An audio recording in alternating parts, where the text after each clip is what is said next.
میں سمجھتا ہوں کہ اس سارے حوالے سے جو میڈیا کا میں سمجھتا ہوں جو رول تھا، ہم نے دیکھا کوالے کے اندر مظفر آباد کے صحافیوں کو، ہم نے راولہ کوٹ کے صحافیوں کو بھی دیکھا. جب میں میرپور آتا ہوں تو اسامہ بھائی میں نے آپ کو دیکھا، مجھے نظر آ رہا تھا نا آپ کس دل جوئی کے ساتھ آ کے موقف لے رہے تھے، اور پھر ہمیں یہ آ کے بتا بھی دیتے تھے کہ آپ کا موقف جو ہے وہ دنیا تک پہنچ چکا ہے.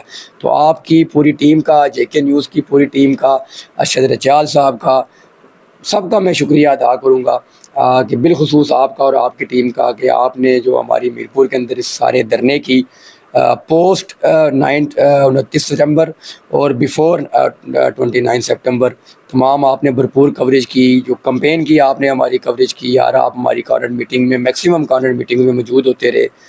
تو اس حوالے سے ہم آپ کا شکریہ ادا کر سکتا ہوں میں.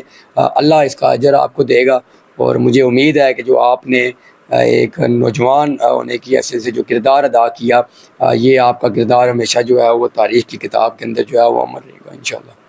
بہت شکریہ جی. سعد انصاری ایڈوکیٹ کی آپ نے گفتگو سنی اس ساری تحریک کے حوالے سے. یہاں سے یہ جب چلے مظفر آباد پہنچے، راستے میں کیا کیا کچھ ہوا، اس تحریک کے حوالے سے شروع سے لے کر آخر تک آپ نے ان کی ساری گفتگو سنی. ان کا کہنا ہے کہ اوورسیز یہاں کے ہمارے جو تاجر ہیں، ہمارے بار اور صحافی حضرات، سب کا انہوں نے اس تحریک کی کامیابی میں، ٹرانسپورٹ کا جو ایسوسیشن ہے، سب کا انہوں نے شکریہ ادا کیا. انہوں نے کا کہنا ہے کہ یہ ایک عوامی تحریک تھی، اور عوامی طاقت سے ہی یہ جو تحریک ہے یہ کامیاب ہوئی. اور دنیا نے دیکھا کہ کشمیری جو ہیں ان کو جبر یا زور سے یا ڈرا دھمکا کر ان کو نہیں ہرایا جا سکتا. کشمیری صرف اور صرف جو ہے وہ پیار کی زبان سمجھتے ہیں.